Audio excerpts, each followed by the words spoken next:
What we're going to be witnessing is a controlled burn, this in situ burning. We know they've been able to burn some of the oil off a little bit earlier today. We'll evaluate what the situation is when we get there. This is actually oil that you're seeing on the surface of the water. Our fishing vessels come along, we collect it. When we get an appropriate amount of oil in the boom, we will bring an ignition boat over and we will ignite it.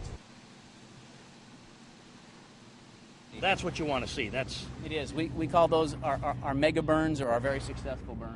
And if you look up, if you follow this thing up and you see it up to there, it's like a weather system being created here. And if you see the bottom of that burn, the smoke is white. That's the steam. That's the steam from the adjacent water, yes.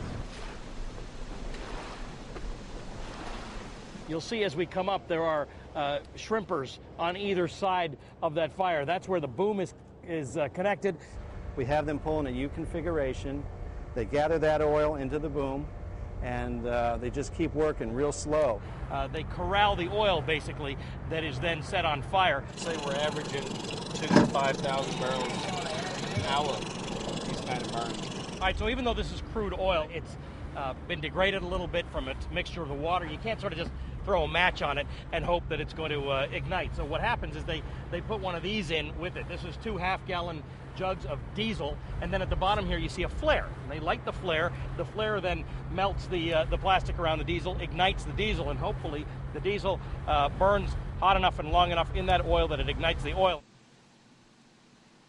We're right in the middle of where this oil is, just a few miles away. In fact, right in the distance, maybe it's 10 miles away, you can see the source of the spill. That's where the Deepwater Horizon went down. And right here, fish. You can actually see them swimming around. The water's fairly clean here. This is an area that there's been burning going on.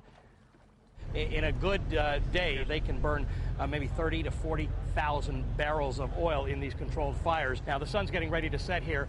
Any fire that's already burning can remain burning at night. They don't set new ones, but they will be here first thing in the morning as the sun rises to start burning more of this oil. They said they'll keep on doing it until there's no more oil left to burn.